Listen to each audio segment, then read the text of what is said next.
കർത്താവ് നിങ്ങളോടുകൂടെ. അങ്ങേ ആത്മാവോടും കൂടെ.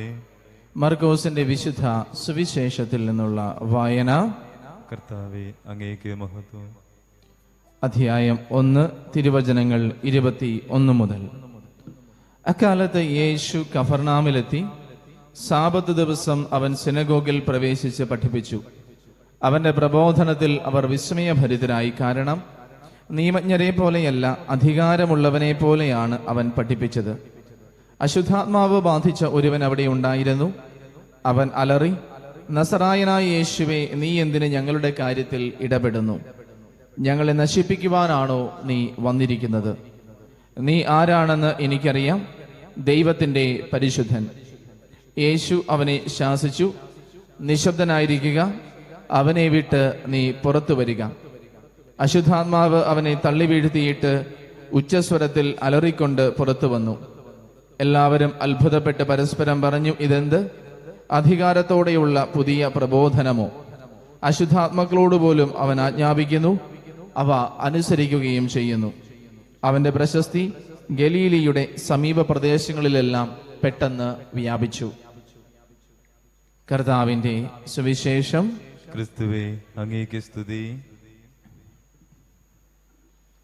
ഈശോയിൽ ഏറെ സ്നേഹം നിറഞ്ഞവരെ, പഴയ നിയമത്തിൽ വളരെ മനോഹരമായി നമ്മുടെ ജീവിതത്തിന് മാതൃകയാക്കാൻ പറ്റാവുന്ന ഒരു വ്യക്തിയെ നമ്മൾ ഇന്നത്തെ വചനഭാഗത്ത് കണ്ടുമുട്ടുകയാണ്. അത് സാമുവേലിന്റെ അമ്മയായ ഗീതം ഹന്നായിൽ നിന്നും നമ്മൾ ഇന്ന് വായിച്ചു കേൾക്കുന്നുണ്ട്. പ്രതിവചന സങ്കീർത്തനത്തിലും നമുക്കറിയാം, സാമുവേലിന്റെ അമ്മയായ ഹന്ന എൽക്കാന എന്ന മനുഷ്യന്റെ സപത്നിയായിരുന്നു. പെനീനായും ഹന്നായും എന്ന 2 ഭാര്യമാരാണ് എൽക്കാനയ്ക്ക് ഉണ്ടായിരുന്നത്. അതിൽ പെനീനായ്ക്ക് മക്കളുണ്ടായിരുന്നു, ഹന്നായ്ക്ക് മക്കളുണ്ടായിരുന്നില്ല. ഈ ഒരു സാഹചര്യത്തിലാണ് ഇന്നത്തെ വചനഭാഗം നമ്മൾ വായിച്ചു കേൾക്കുക. പ്രിയമുള്ളവരെ, ഹന്നായുടെ ജീവിതത്തിൽ നിന്നും നമ്മൾ ഏറ്റവും അധികം നമ്മുടെ ജീവിതത്തിലേക്ക് ഏറ്റെടുക്കേണ്ട ഒരു കാര്യം, പലതരത്തിലും പ്രകോപിപ്പിക്കപ്പെട്ടപ്പോൾ ഹന്ന ഒരിക്കലും അതിനെതിരെ തെറ്റായ പാപകരമായ പ്രതികാര ചിന്തയോടുകൂടിയുള്ളൊരു പ്രതികരണം നടത്തിയില്ല. 2 ഹന്ന പ്രകോപിപ്പിക്കപ്പെടുന്നതായിട്ട് നമുക്ക് കാണാം. ഒന്ന്, ഇന്നത്തെ വചനഭാഗത്തിന് തൊട്ടു മുൻപായിട്ട് ഓരോ പ്രാവശ്യവും പ്രാർത്ഥിക്കുവാനായിട്ട് എൽക്കാന പോകുമ്പോൾ ഹന്നായെ പെനീന കളിയാക്കുന്നുണ്ട്. അവൾക്ക് കുട്ടികളില്ല എന്ന് പറഞ്ഞും. നമുക്കറിയാം, പഴയ നിയമത്തിൽ വന്ധ്യതയെ ഒരു ശാപമായിട്ടാണ് കണ്ടിരുന്നത്. ദൈവത്തിന് പ്രീതികരമല്ലാത്തൊരു വ്യക്തിയെ പോലെ, ഏതോ ശാപഗ്രസ്തമായ ഒരു വ്യക്തിയെ പോലെ വല്ലാതെ തഴഞ്ഞും തിരസ്കരിക്കപ്പെട്ടും കണ്ടിരുന്ന വ്യക്തികളാണ് വന്ധ്യകളായിട്ടിരുന്നവരല്ലേ, മക്കളില്ലാതിരുന്നവർ. അപ്പോൾ പെനീന എപ്പോഴും ഹന്നായെ കളിയാക്കുമായിരുന്നു. പക്ഷെ ഹന്ന തൻ്റെ സങ്കടങ്ങളെല്ലാം ദൈവത്തിന്റെ അടുത്തേക്ക് കൊണ്ടുചെന്നതല്ലാതെ പെനീനായോട് തിരിച്ച് യാതൊരു മോശം വാക്കുകളോ. എൽക്കാന ഹന്നായെ വളരെയധികം സ്നേഹിച്ചിരുന്നു. നിന്നേക്കാൾ അധികമായിട്ട് എന്നെ എൽക്കാന സ്നേഹിക്കുന്നുണ്ട്, നിന്നേക്കാൾ അധികമായിട്ട് എനിക്ക് സമ്മാനങ്ങൾ തരുന്നുണ്ട്, എന്നെ അത്രയേറെ കരുതുന്നുണ്ട് എന്ന് പറഞ്ഞൊന്നും പ്രതികാരത്തിനോ അല്ലെങ്കിൽ വഴക്കടിക്കാനോ ഹന്ന പോകുന്നില്ല. രണ്ടാമത്, ഇന്നത്തെ വചനഭാഗത്ത് തന്റെ ഹൃദയവ്യഥയിൽ നിന്ന് പ്രാർത്ഥിച്ചുകൊണ്ടിരുന്നപ്പോൾ ഹന്നായെ ഏലി വഴക്ക് പറയുന്നുണ്ട്. സങ്കടം മൂലം വാക്കുകളൊന്നും പുറത്തു വരുന്നില്ല. അപ്പോ ഏലി പറയുന്നു, നീ വീഞ്ഞു കുടിച്ച് മത്ത് പിടിച്ചിരിക്കുകയാണ്, നീ ദേവാലയത്തിൽ ഇത്തരം പ്രവൃത്തികൾ ചെയ്യരുത്. അപ്പോഴും ഹന്ന അവിടെ ചൂടാകുന്നില്ല, അവിടെ തട്ടിക്കയറുന്നില്ല. പിന്നെയോ അവളുടെ സങ്കടം മാത്രം ഏലിയോട് പറയുകയാണ്, ഞാൻ ദൈവസന്നിധിയിൽ എൻ്റെ സങ്കടങ്ങൾ പറഞ്ഞത് മാത്രമേ ഉള്ളൂ. പ്രിയമുള്ളവരെ, നമുക്ക് ഓരോ ജീവിത സാഹചര്യങ്ങളിലും എങ്ങനെ പ്രതികരിക്കണം എന്നുള്ളത് നമ്മുടെ തീരുമാനമാണ്.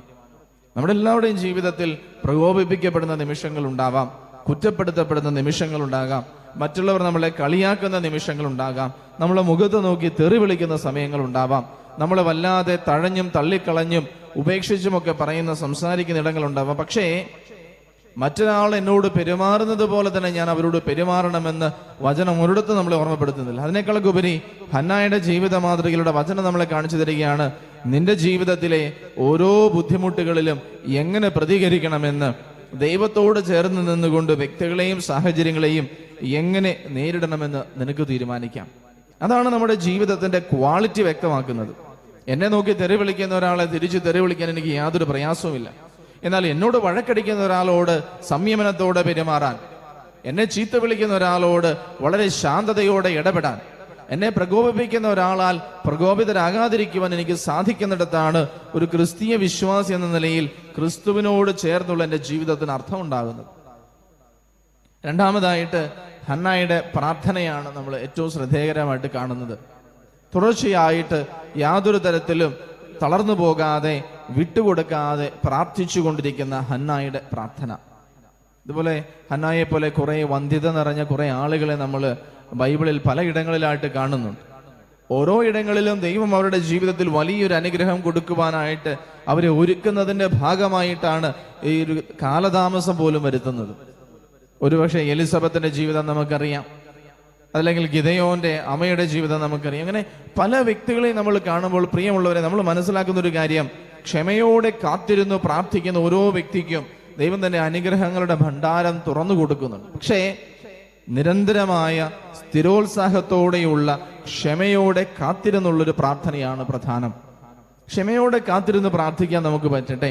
നമ്മുടെ പ്രശ്നം പലപ്പോഴും ഞാൻ ആഗ്രഹിക്കുന്ന കാര്യം ഞാൻ ആഗ്രഹിക്കുന്നത് പോലെ ആഗ്രഹിക്കുന്ന സമയത്തും ആഗ്രഹിക്കുന്ന ഇടത്തും എനിക്ക് കിട്ടണമെന്ന്, എനിക്കൊരു കാര്യം വേണോ, ഒരു സുഖം വേണോ, എനിക്ക് ഇപ്പൊ തന്നെ സുഖം അനുഭവിക്കാൻ പറ്റണം.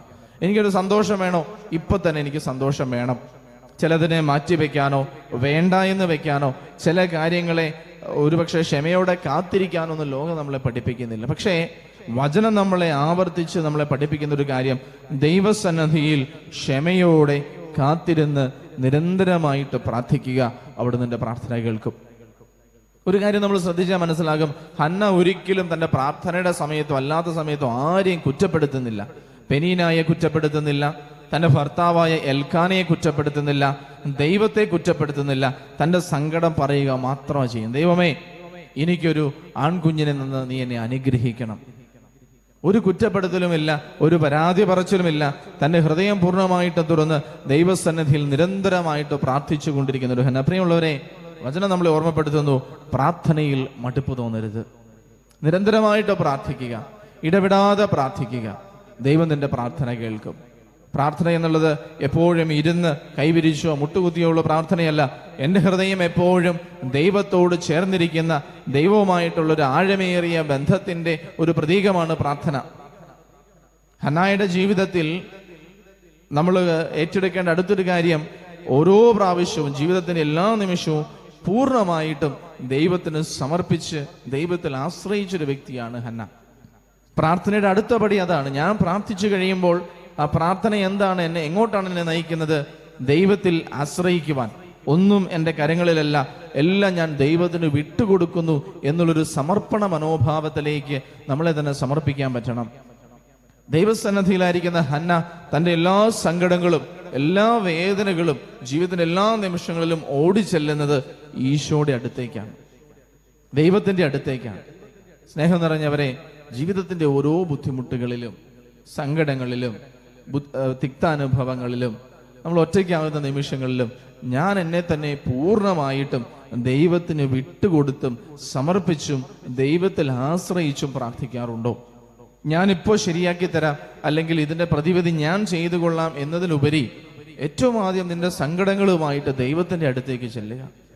നിന്റെ സങ്കടങ്ങളെ, നിന്റെ വേദനകളെ, എല്ലാ ബുദ്ധിമുട്ടുകളെയും ദൈവത്തിന്റെ കാര്യങ്ങളിൽ ഭരമേൽപ്പിക്കുക. കാരണം ദൈവത്തിന് താങ്ങാൻ പറ്റാത്ത ഒരു സങ്കടവും നമുക്കില്ല. ദൈവത്തിന് പ്രതിവിധി തരാൻ പറ്റാത്ത ഒരു പ്രതിസന്ധിയും നമുക്കില്ല. ദൈവത്തിന് മനസ്സിലാക്കാൻ പറ്റാത്ത ഒരു മുറിവും നമുക്കില്ല. പക്ഷെ പലപ്പോഴും നമ്മൾ ദൈവത്തിനെ നമ്മുടെ ജീവിതത്തിന്റെ വേദനകളിലേക്കും സങ്കടങ്ങളിലേക്കും മുറിവുകളിലേക്കും ഇറങ്ങി വരാൻ വിളിക്കുന്നുമില്ല, അനുവദിക്കുന്നുമില്ല. ഹന്നായെ പോലെ ഓരോ വേദനകളിലും സങ്കടങ്ങളിലും പ്രതിസന്ധികളിലും യാതൊരു പ്രത്യാശയും ഇല്ലെന്ന് കരുതിയ നിമിഷങ്ങളിൽ പോലും ദൈവത്തിൽ ആശ്രയിക്കാൻ നമുക്ക് സാധിക്കട്ടെ. അവസാനമായി സ്നേഹം നിറഞ്ഞവരെ, ദൈവം എൻ്റെ പ്രാർത്ഥന കേട്ടുകഴിയുമ്പോഴും ദൈവത്തിന്റെ വിശ്വസ്തതയെ ഓർക്കുവാനും ദൈവത്തെ അനുസ്മരിക്കുവാനും സ്തുതിക്കുവാനും ഹന്നായെ പോലെ നമുക്ക് സാധിക്കട്ടെ. നമുക്കറിയാം, ദൈവം ഹന്നായിക്ക് ഒരു ആൺകുഞ്ഞിനെ നൽകി അനുഗ്രഹിച്ചപ്പോൾ എന്നാൽ ടാറ്റാ ബൈ ബൈ എന്ന് പറഞ്ഞ് ദൈവത്തിന്റെ സന്നദ്ധിയിൽ നിന്ന് ഹന്ന പോയില്ല. പിന്നെയോ ദൈവസന്നദ്ധിയിലിരുന്ന് ദൈവത്തെ സ്തുതിച്ചും പ്രകീർത്തിച്ചും പ്രാർത്ഥിക്കുവാണ്. ദൈവം തനിക്ക് തന്ന അനുഗ്രഹത്തെ ഓർക്കുന്ന ഹന്നായെ നമുക്ക് കാണാം. ദൈവത്തെ മറന്നില്ല, ദൈവസന്നദ്ധിയിലിരുന്ന് താങ്ക് യു പറയുന്ന ഹന്ന, ദൈവം തനിക്ക് ചെയ്ത കാര്യങ്ങളെ ഓർത്ത് ദൈവത്തെ പ്രകീർത്തിക്കുന്ന ഹന്ന, ദൈവം തന്ന അനുഗ്രഹങ്ങളെ ഓർത്ത് ദൈവത്തെ സ്തുതിക്കുന്ന ഹന്നായെ കാണാം. ജീവിതത്തിൻ്റെ ഓരോ നിമിഷങ്ങളിലും ദൈവം പ്രാർത്ഥന കേൾക്കുവോ കേൾക്കാതിരിക്കുവോ എന്നുള്ളതല്ല, എൻ്റെ ഹൃദയം ദൈവത്തോട് ചേർത്ത് വയ്ക്കുക എന്നുള്ളതാണ്. എൻ്റെ ഓരോ ആവശ്യങ്ങളും കൃത്യസമയത്ത് ദൈവം ഇടപെടും. എൻ്റെ പ്രാർത്ഥനകൾ അതിലേക്ക് എന്നെ ഒരുക്കിക്കൊണ്ടിരിക്കുകയാണ്. ക്ഷമയോടെ കാത്തിരുന്ന് പ്രാർത്ഥിച്ചതിന് ശേഷവും ദൈവത്തെ ഹൃദയം തുറന്ന് പ്രകീർത്തിക്കുവാനും സ്തുതിക്കുവാനും നമുക്ക് സാധിക്കട്ടെ. ഹന്നായുടെ ജീവിതം പോലെ നമ്മുടെ ജീവിതവും നമ്മുടെ പ്രാർത്ഥനകളിൽ ദൈവം ഓരോ നിമിഷവും അനുഗ്രഹിക്കട്ടെ. ദൈവം നമ്മെല്ലാവരെയും അനുഗ്രഹിക്കട്ടെ. ആമേൻ.